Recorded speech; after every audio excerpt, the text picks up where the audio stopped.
ದಕ್ಷಿಣ ಭಾರತದ ಕಾಶಿ ಎಂದು ಪ್ರಸಿದ್ಧವಾದ ಹರಿಹರ ನಗರದಲ್ಲಿ ಪ್ರತಿ ವರ್ಷದಂತೆ ಈ ವರ್ಷವೂ ಸಹ ಭರತ್ ಹುಣ್ಣಿಮೆ ದಿವಸ ಶ್ರೀ ಹರಿಹರೇಶ್ವರ ಸ್ವಾಮಿ ಬ್ರಹ್ಮ ರಥೋತ್ಸವ ಜರುಗಿತು. ಬೆಳಗ್ಗೆ 11:25ಕ್ಕೆ ದೇವಸ್ಥಾನದ ರಸ್ತೆ ಮುಂಭಾಗದಿಂದ ಚಲಿಸಿ ಬೊಂಗಾಳ ವೃತ್ತದವರೆಗೂ ತೆರಳಿ ಪುನಃ ದೇವಸ್ಥಾನದ ಮುಂಭಾಗಕ್ಕೆ ಬಂದು ನಿಂತಿತು. ಮುಜರಾಯಿ ಇಲಾಖೆ, ಹರಿಹರ ತಾಲೂಕು ಆಡಳಿತ, ದೇವಸ್ಥಾನ ಸಮಿತಿ, ಸರ್ವ ಭಕ್ತರು ಉಪಸ್ಥಿತರಿದ್ದರು. ರಥೋತ್ಸವಕ್ಕೆ ಹರಿಹರ ತಾಲೂಕಿನ ತಹಶೀಲ್ದಾರ್ ಆದಂತಹ ಕೆಎಂ ಗುರುಬಸವರಾಜ್, ಶಾಸಕ ಬಿಪಿ ಹರೀಶ್, ಶ್ರೀನಿವಾಸ್ ನಂದಿಗಾವಿ, ಊರಿನ ಮುಖಂಡರು ತೆಂಗಿನಕಾಯಿ ಒಡೆಯುವ ಮೂಲಕ ಚಾಲನೆ ನೀಡಿದರು. ಇದೇ ವೇಳೆ ಸಂಘ ಸಂಸ್ಥೆಯವರು ಮಜ್ಜಿಗೆ, ಪಾನಕ, ಮೊಸರನ್ನ ಹಾಗೂ ಶ್ರೀ ಗಜಾನನ ಸಂಘದ ವತಿಯಿಂದ ಅನ್ನ ಸಂತರ್ಪಣೆ ಆಯೋಜನೆ ಮಾಡಲಾಗಿತ್ತು. ಈ ಸಂದರ್ಭದಲ್ಲಿ ನಮ್ಮ ಎಬಿ ವಾಹಿನಿಯೊಟ್ಟಿಗೆ ರಾಜಕಾರಣಿ, ವಕೀಲರು, ಸಮಾಜ ಸೇವಕರು, ಪತ್ರಕರ್ತರು, ಮಹಿಳೆಯರು, ಪುರೋಹಿತರು ಮಾತನಾಡಿ ಶ್ರೀ ಹರಿಹರೇಶ್ವರ ಸ್ವಾಮಿಯವರ ಇತಿಹಾಸವನ್ನು ತಿಳಿಸಿದರು. ವರದಿ ಸೈಯದ್ ಶಾಮೀರ್, ಎಬಿ ನ್ಯೂಸ್ ಕನ್ನಡ, ಹರಿಹರ.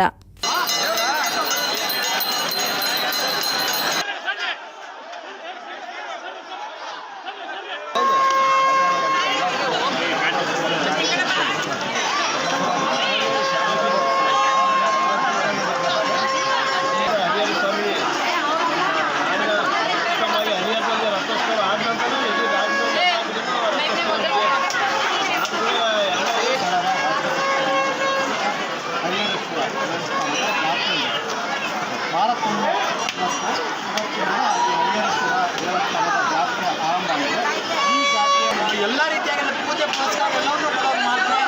ಅಲ್ಲಿ ಧೂಪವನ್ನು ಹಚ್ಚುವಂಥದ್ದು ಬರುತ್ತೆ. ಆ ಧೂಪವನ್ನು ಹಚ್ಚಬೇಕಾದ್ರೆ ಅಲ್ಲಿ ವಿಷ್ಣುವರ ಶಿವನ ಮೂಗಿನಲ್ಲಿ ಒಂದು ಭಕ್ತಿಯನ್ನು ಕೂಡ ಇರ್ತಾನೆ. ಅಂದರೆ ಶಿವನಿಗೆ ಆ ಒಂದು ವಿಷ್ಣುವಿನ ಭಕ್ತಿಯನ್ನು ಬರಬೇಕು.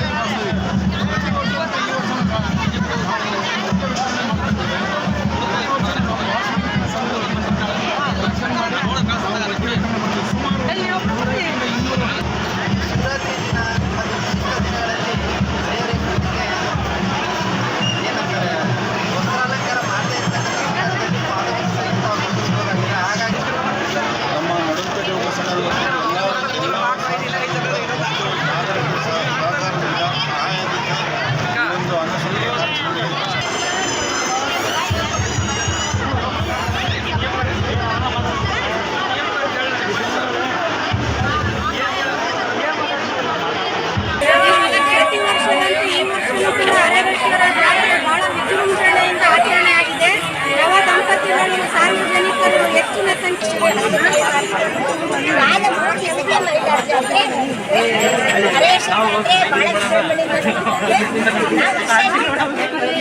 ನೀವು ಈ ಜಾತ್ರೆಗೆ ನೀವು ಎಷ್ಟು ವರ್ಷದಿಂದ ಬರಕತ್ತೀರ? ನಾವಿಲ್ಲೇ ಹುಟ್ಟಿ ಬೆಳೆದಿರೋದು, ಹರಿಹರದಲ್ಲಿ ಹುಟ್ಟಿರೋದು. ಇಲ್ಲಿ ಕೋಟೆಯಲ್ಲಿ